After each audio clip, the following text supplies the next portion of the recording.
ዛሬ የምንገኘው አላባ ከተማ ነው። እንግዲህ ሰሞኑን የተለያዩ ከተሞች እየሄድን የከተሞችን እድገት እያሳየናችሁ ነው። ዛሬ ደግሞ ከአላባ ምን ይዘንላችሁ መተናል የሚለውን ለማወቅ ከኛ ጋር እንድትቆዩ እንጋብዛለን። መልካም ጊዜ።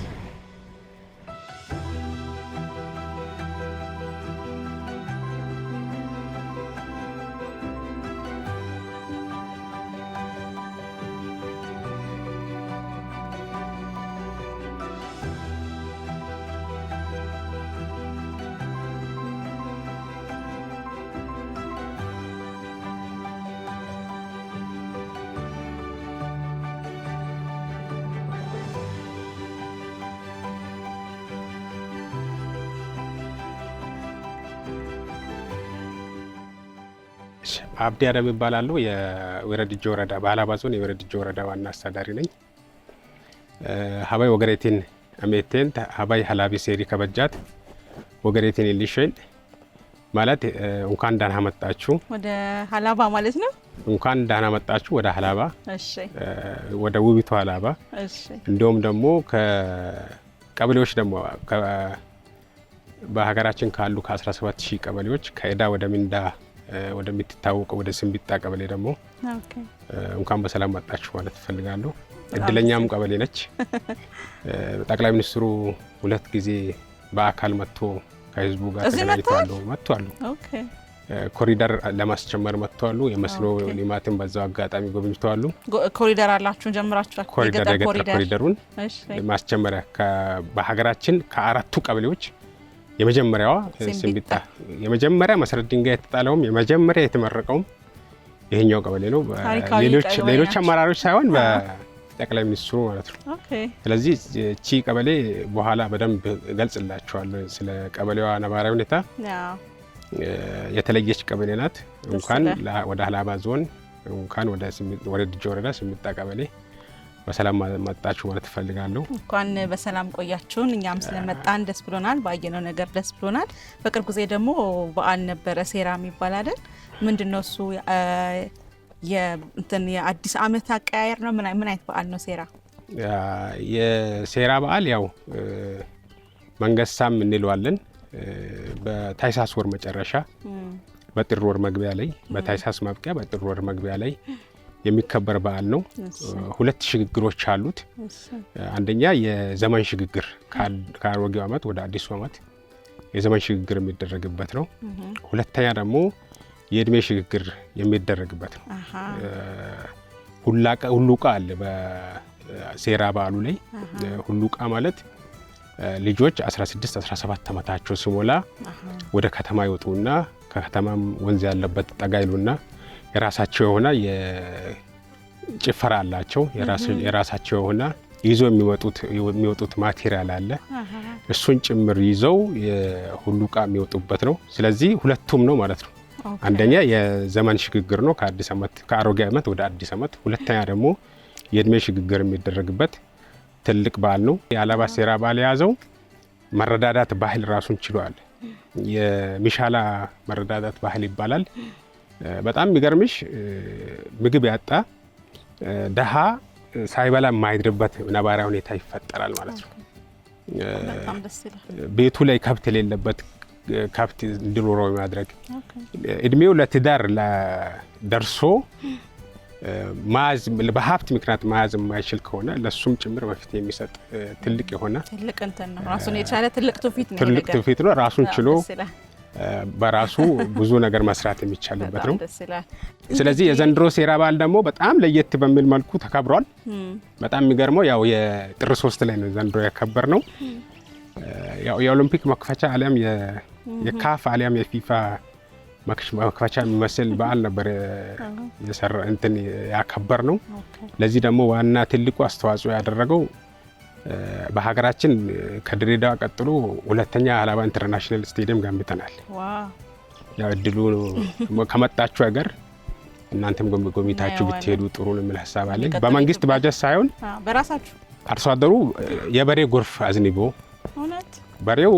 በሬ ያለው በሬውን ፍየል ያለው ፍየሉን በፈረሱ በመሬቱ እንደውም እኛ አካባቢ የግመል እርባታ ብዙም የሚታወቅ አይደለም።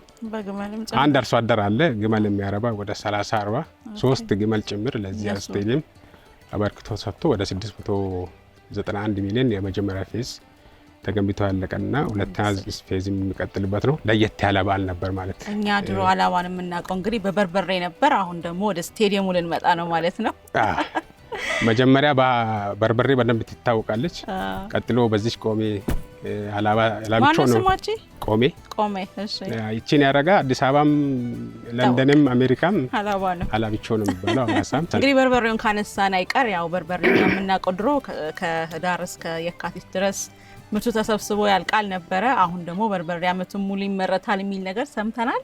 ያንን ደግሞ ለማገዝ እንግዲህ ይሄን የመሳሰለ ሶላር ፓነሎችን እያየን ነው። እንግዲህ እዚህ ሲምቢጣ ላይ ይሄ ሶላር ተተክሏል።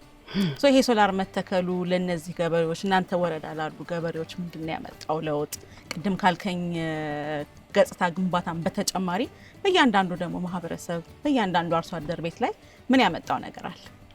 ትላንትና ሰው በጎርፍ ነበር ሲፈናቀል የነበረው፣ ጎጆ ቤት ላይ ነበር ሲኖር የነበረው።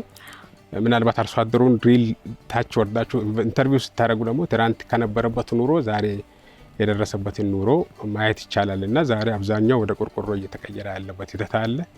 ብቻም ሳይሆን እንደ ገጠር ውብ መንደር ማስጀመሪያ ጭምር ተለይቶ ውብ ማስጀመሪያ መንደር ማስጀመሪያ ተደርጋለች። ቀጥሎ ደግሞ ያው ፍላጎት ነው። ትላንት በስቃው ነበር። ከስቃው ወደ በጄኔሬተር ወደ ማምረቱ ገብተናል። ከጄኔሬተር ማምረት ደግሞ አሁን ለምን ወጪውን ለምን አንቀንስም በሚል የክልሉ መንግስት በጣም ትልቅ ኮሚትመንት ወስዶ 80 ሄክታር ሊያለማ የሚችል በፊትም ያው ጉድጓዱ የተቆፈረ ነበር በቀድሞ ክልል። በፊትም የውሃ ማጠራቀሚያ የተሰራ ነበር። ተጨማሪ ያው ኮማንድ ኤሪያውን ሊያለማ የሚችል ፕራይመሪ ሰከንደሪ እና ተርሸሪ ካናሎች ተሰሩ። ከዚህ በኋላ አርሶ አደሩ በፊውል ከሚሰቃይ ለምን በሶላር አንቀይርም በሚል ሀሳቦች መጡ። አጋጣሚ ሆኖ ቤስት ፕራክቲስ እዛው የመጠጥ ውሃ ይሄ ካናል እየተሰራ የመጠጥ ውሃ በሶላር ተደርጎ ነበር። ለ11 ቀበሌ የሚሰጥ መጠጥ ውሃ ነው። ስለዚህ የመስኖንም በሶላር መቀየር እንችላለን የሚል ሀሳብ መጣ።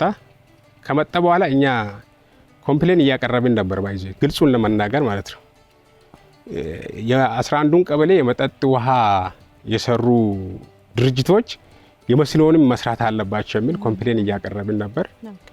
በኋላ ጨረታውን ሐኪም ያሸንፋል ተባለ። እኛ ደስተኛ አልነበርንም ሐኪም ያሸንፋል ሲባል። ለምን ያየነው ድርጅት ፈጥሮ ይጨርሳል የሚል ሐሳብ ስለነበር ማለት ነው። ሐኪም ግን የተለየ ነው። አንደኛ ዝርጋታቸውም ራሱ የተለየ ነው። ሁለተኛ ሲስተሙም ራሱ ከማኑዋል አይደለም ዲጂታል ነው። ገብታችሁ ማየት ትችላላችሁ። እንደ ሞባይል ነው ኦፕሬት የሚደረገው። አስፈላጊ ሰውና አርሶ አደሩ ቤት ላይ ሆኖ ሶላሩን ኦን የሚያደርግበት ቴክኖሎጂ ነው የዘረጉት ማለት ነው። ስለዚህ ይሄ ሶላር በአርሶ አደር ህይወት ላይ ትልቅ ለውጥ ማምጣት ይችላል ወደፊት።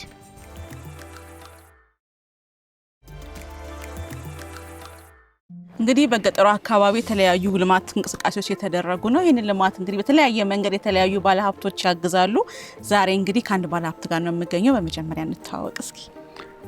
አመሰግናለሁ። ስሜ ኃይሉ ሰይፉ ይባላል። በሙያ ሜካኒካል መሐንዲስ ነኝ።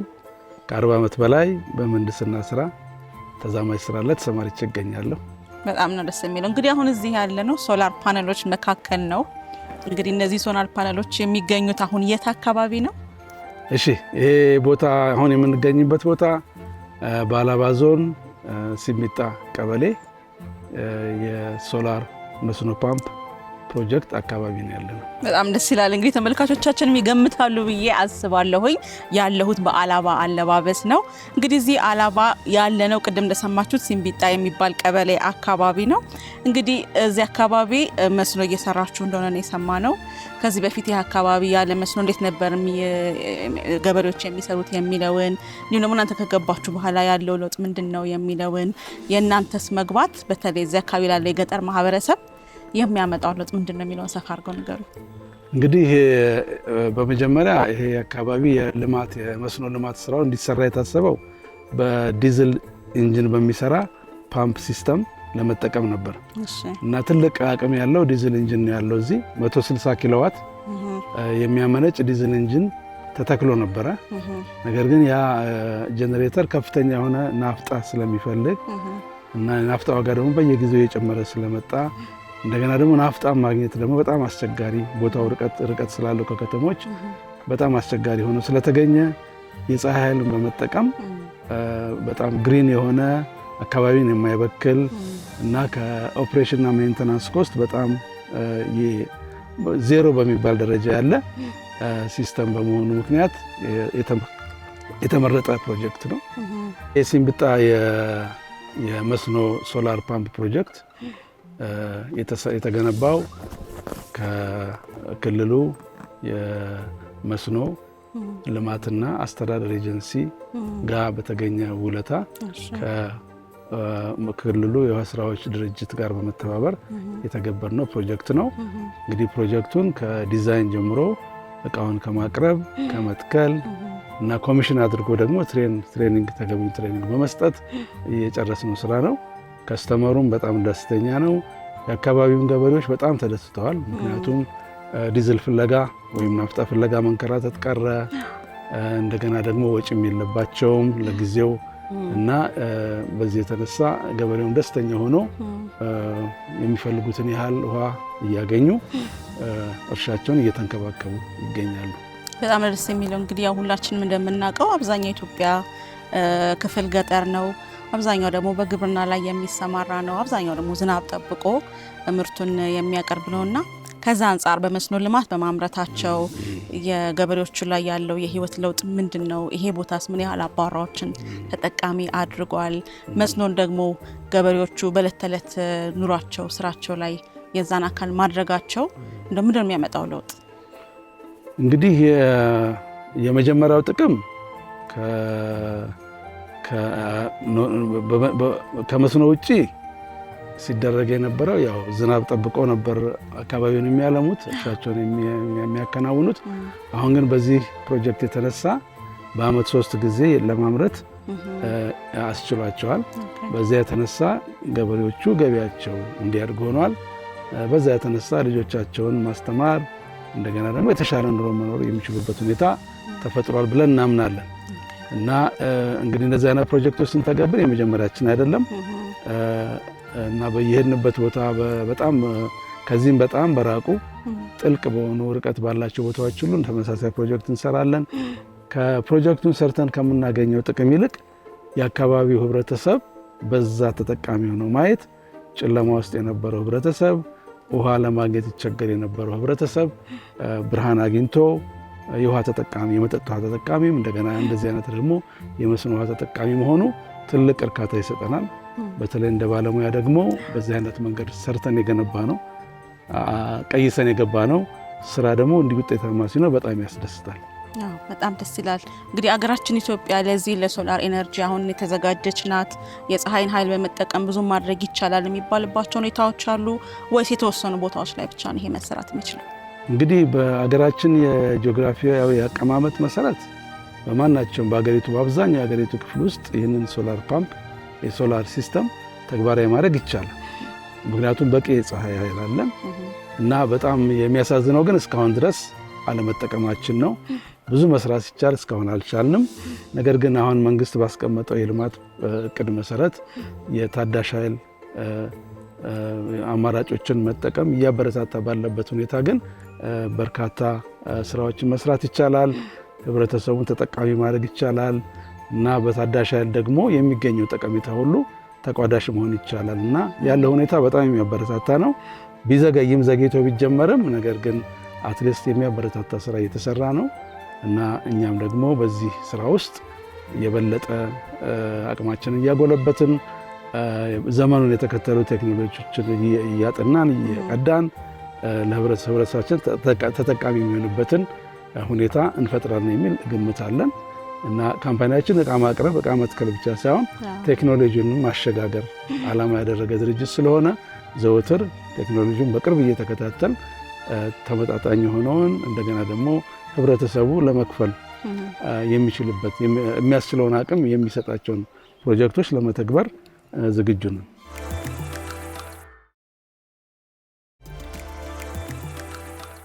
እንግዲህ በመጨረሻ ብዙ ሰው ለማወቅ የሚፈልገው ይሄ ምን ያህል ከሰው አቅም ጋር የተገናዘበ ነው የሚለው ነው። ቅድም ዲዝል ምን ያህል ውድ እንደሆነ አንስተናልና ምን ያህል ነው የሚቆየው ይሄ ሶላር ኃይል እንዲሁም ደግሞ የህብረተሰቡን አቅም ያገናዘበ ነው ወይ ከነሱ የሚጠበቀው ነገር? በጣም ጥሩ ጥያቄ ነው። እንግዲህ የሶላር ፓወር ሲስተም ወይም የሶላር እንደዚህ አይነት ፓምፒንግ ሲስተም ኢኒሻል ኢንቨስትመንቱ ወይም የመጀመሪያ መዋዕለ ንዋዩ ከፍ ያለ ነው ዋጋው። ነገር ግን በሁለት ዓመት ውስጥ ከዲዝል ተመሳሳይ ዲዝል ስሙዝ በሆነ ሁኔታ ከሚሰራ የዲዝል ፓምፕ ጋር ወይም ደግሞ ዲዝል ጀነሬተር ጋር ሲወዳደር ከሁለት ዓመት በኋላ ይሄንን ሲስተም በነፃ የመጠቀም ነው። ወዳውን ከፍሎ ጨርሶ ሁለት ዓመት ላይ ሁሉ ነገር ተጠናቆ በነፃ የሚጠቀሙበትን እድል ይሰጣል። ግን መጀመሪያ ግን ኢንቨስትመንቱ ከፍተኛ ነው። ከሁለት ዓመት በኋላ ግን የጀነሬተር ተጠቃሚ ቢሆኑ ወጪያቸው እየጨመረ ምክንያቱም ዓመቱ እየጨመረ በሄደ ጊዜ የብልሽት እድሉ ከፍተኛ ነው። የነዳጅ አጠቃቀሙ ከፍተኛ ነው።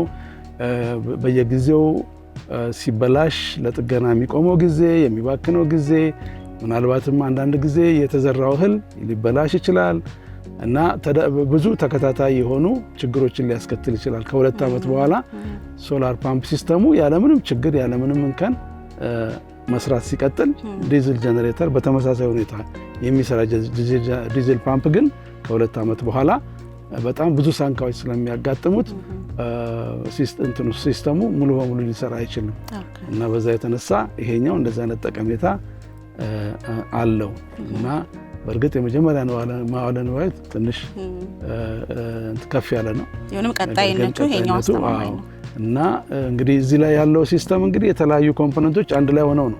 ሶላር ፓነል አለ።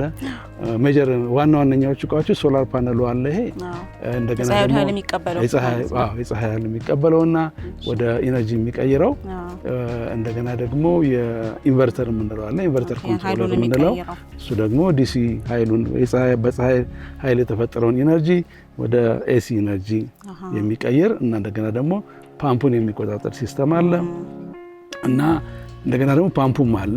ስለዚህ እነኚህን በሙሉ አንድ ላይ አዳምነን ስናየው በትንሹ 10 ዓመት ድረስ ያገለግላል ያለምንም ችግር። አለበለዚያ ግን እስከ 15 ሶላር ፓነሉ እስከ 25 ዓመት ያገለግላል። 25 ዓመት ያገለግላል። ፓምፑ እንግዲህ ከ5 ዓመት በኋላ ከ10 ዓመት በኋላ ምናልባት የመቀየር እድል ሊኖር ይችላል። ኢንቨርተር ኮንትሮለሮቹ ትናንሽ ጥገና ሊኖራቸው ይችላል። ከዛ ውጭ ግን እንግዲህ ከ15 እስከ 25 ዓመት ባለው ጊዜ ውስጥ የማገልገል በጥገናም ቢሆን በመለስተኛ ጥገናም ቢሆን የማገልገል አቅም አለው። በጣም ደስ የሚለው እንግዲህ መጨረሻ ላይ አብዛኛውን ይሄ መጠቀም ያለብን ገጠር ላይ ነው ብለናልና ገጠር ላይ ያሉ የአመራር አካላት ሌሎቹም ወደዚህ መምጣት ያለባቸው ለምንድን ነው ይላሉ በሚለው እናቆማለን። እንግዲህ ምንድነው ቅድም እንደተናገርኩት ከዚህ ውጭ ያለው አማራጭ በጣም ጥልቅ በሆኑ ገጠር አካባቢዎች ከዚህ ውጭ ያለው አማራጭ የዲዝል የናፍጣ እና የቤንዚን ፓምፖችን ጀነሬተሮችን የመጠቀም ግዴታ ይኖርባቸዋል። ያ ደግሞ እንግዲህ ቅድም እንደተናገርነው ነዳጁን የማግኘት እንትኑ በጣም ከፍተኛ ነው እድሉ። በዚህ የተነሳ ከህብረተሰቡ ብዙ ጊዜ ቅሬታ ይቀርባል። እንደገና ደግሞ ያው ዋጋውም ደግሞ በየጊዜው እየጨመረ ስለሚሄድ ለማኔጅ ለማድረግም አስቸጋሪ ነው። እንደገና ደግሞ ለብክነትም የተጋለጠ ነው። እንደገና ለአንዳንድ ህጋዊ ያልሆኑ ወይም ደግሞ ብልሽ የሆኑ አሰራሮችንም ይጋብዛል። ምክንያቱም ነዳጅ 100 ሊትር ነዳጅ ተገዝቶ ከሆነ እነሱ 200 ሊትር ነዳጅ ነው የተገዛው ብለው ያልተገባ መንገድን የመከተል እድል የሚሰጥ ነው። ለብልሹ አሰራር እድል የሚሰጥ ነው። ይሄኛው ግን ምንም እንደዛ የሚያጋልጥ ምንም ነገር ስለሌለው ብዙ ጊዜ ቅሬታ በተለይ ለወረዳ ኃላፊዎች ለአካባቢ መስተዳደር ኃላፊዎች ከቅሬታ ሪሌቲቭሊ የራቀ ስርዓት ነው ብለን እናምናለን። በጣም አመሰግናለሁ አቶ ኃይሉ። እንግዲህ ሌላም ቦታ በምትሰሩት ስራ መተና ያለን ብዬ ተስፋ አደርጋለሁ። በርቱበት። እንግዲህ እናመሰግናለን። እግዚአብሔር ይስጥልን። ሱራጅ እንዴት ነህ? ያለ ሰላም ነሽ? ዛሬ ሰፈርህ መተን የተገናኘ ነው እንግዲህ አረብ ብለናል። በጣም ነው የምናመሰግነው። እንግዲህ ዞር ዞር ብለን እርሻችሁን አይተናል። በጣም ደስ ይላል። የሶላር ፓነሉንም ተመልክተናል። እንዴት ነው ይሄ ነገር እንግዲህ ለእናንተ ህይወት ምን ማለት ነው የሚለውን እስኪ ንገረኝ። መጀመሪያ እንዴት ነበር? አሁን ደግሞ እንዴት ነው? ከዚህ በፊት ማለት ነው ይሄ አካባቢ የቀበሌ ስም በጣም ቀበሌ በጣም በዋት ያጣቃጭ ቀበሌ ነበረች። ጎርፍ በጣም እሺ። አሁን ግን አልሐምዱሊላህ በትንሽ ጊዜ ለውጥ አለ። እሺ። አሁን ደግሞ የሚበልጥ ለውጥ እናገኛለን ብለን እያሰብን ነው። ለምንድን ነው? መጀመሪያ ቤንዚልና ናፍጣ ነበረ። እሺ። ናፍጣና ቤንዚን መስኖን ለማውጣት ማለት ነው። መስኖ ለማውጣት ቤንዚን እንትን እንጠቀማለን ነበር። እሺ። አሁን ግን አልሐምዱሊላህ ክልልና ወረዳ፣ ዞን፣ ፌደራል ተጨምሮ አሁን ሶላር ሰጥቷል። በጣም ደስ ይላል። ምን እያመረታችሁ ነው እንግዲህ? ምን ጀምራችሁ? ያለው ምርት ቲማቲም፣ እሺ፣ አሁንም ጎመን፣ የተለያየ ፍራፍሬ፣ ነጭ ሽንኩርት እና ቀይ ሽንኩርት፣ ሁሉም ነገር ያለው ፍራፍሬ ያለው ነገር አንድ ነገር አይቀርም። ሁሉም ይበቅላል። ሁሉም ይበቅላል። ወጣት ይላል። ግን አልሐምዱሊላህ አሁን በጣም ለውጥ አለ። እሺ። አሁን ከዚህ ቀጥሎ ቤተሰባችንም ስንት መስኖ ከተጀመረ በኋላ ሰው ከብዙ ነገር ድኗል። መጀመሪያ ልጆቻችንም ሙያባ አጥቶ የሚበሉን ነገር አጥቶ ቀጫጫ ሆነው እያደጉ ነበር። አሁን ግን ልጆቹም ደግሞ እንደ ከተማ ልጆች ነው መስሎ ወይ ደስ ይላል። ደስ ይላል። አልሐምዱሊላህ ደስ ይላል። በጣም መስኖ በጣም ለውጥ አለ። አሁን ዝናብ አትጠብቁም ማለት ነው? ዝናብ አንጠብቅም። ከዓመት እስከ ዓመት ታመርታላችሁ? ዓመት በዓመት 3-2 እናመርታለን። ኧረ አዎ በጣም ደስ ይላል። 3-2 እናመርታለን። በክረምትና በበጋ 3-2 እናመርታለን። ግን ሆኖ በጣም ለውጥ አለው መስኖ ለማስራት። ግን መንግስት በጣም እርዳታ እያደረገ ነው። መንግስትም ያው ክልል፣ ወረዳ ሁሉንም አንድ ላይ ተባብሮ ለስንብጣ ለመስኖ በጣም ትኩረት ሰጥቷል። በጣም ደስ ይላል። በጣም ደስ ይላል። አሁን እዛ የተዘጋጀው እየተሰራ ያለ 80 ሄክታር ነው። ኧረ 80 ሄክታር ነው አሁን የተዘጋጀ ገና ሊዘራበት። እሺ። አሁንም ግን እየተዘጋጀ ያለው አለ 300 ምናምን ሄክታር ይሆናል የሚል አሰብ አለ። ሌላ ሰፊ አለ።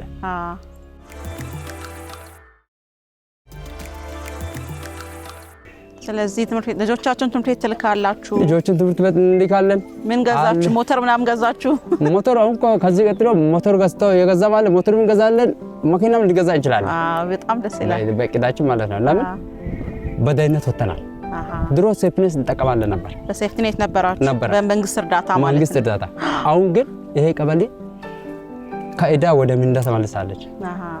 ኢዴች ከዕዳ ወደ እንትን ተመልሳለች ማለት ነው። እርዳታ ትሰራለች እንዴ? እርዳታ አስፈልግም ወጣለች። አሁን ስለዚህ ዛሬ ሲምቢጣ ለሌላው የምታቀርብና ከሌላ ለገበያው ለሳንጉራ ለባሻኖ ሀላባ ቁልቶ ምናምን እስከ አዲስ አበባ ድረስ ይሄዳል። እርዳታ ታረጋላችሁ? ታረጋላችሁ። አልሐምዱሊላህ ገበያም እንትን አድርጓል። ገበያ ትስስር አለ። አሁን ትስስር አለ። እሺ፣ እንዴት ነው የምታረጉት? እሱን ያው ነጋዴ ይመጣል መጥቶ አንድ ቦታ በኮንትራት ገዝቶ በመኪና ቀጥታ ወደ ባሸናው ገባል። ገበያ ያለበት ዞሮ ገባል። ከዛ ነጋዴ ህዝብ ዞሮ አይሸጥም። እዚህ ያለው ኮንትራት በጣም ሞቅ ያለ ገበያ ይሸጣል። በጣም ደስ የሚለው በጣም ደስ ይላል። ኦኬ። እንግዲህ ያው አላባ በበርበሬ ይታወቃል። እዚህ ደግሞ ብዙ ያየሁት የጓሮ አትክልት ነው፣ ፍራፍሬ አለ። ስለዚህ በርበሬስ እንዴት እያደረጋችሁ ነው? በርበሬ አሁን እየተከለ አሁን እየጀመርን ነው። እየጀመርን ነው። በርበሬ ከዚህ በፊት አንዳንድ እየሰራን ነበር። በርበሬ ደግሞ በሽታ በዝቶ ነበር። ሲነቀል የሚል በሽታ ነበር። እሱ እንትን እያረጋው አሁን ግን መድኃኒት ለሁሉም ነገር መድኃኒት ተገኝቷል። ከዚህ በፊት እኮ እንትን የለም ግብርና ባለሙያ ምናምን የለም ነበር፣ አይመጣም ነበር። ግን አሁን ስንብጣ ሰው ማግባት ቀርቶ ከብት ራሱ አይገባም ነበር ወደዚህ ጭቃ ውሃው። ግን አልሐምዱሊላህ ይሄ አካባቢ አሁን ሰው እንደ ቆመዋል። ግን አሁን ጎርፍ አያስቸግራችሁ? ጎርፍ ምንም የለም። አሁን ወጣ አልሐምዱሊላህ። አሁን ድጆ ገብተዋል።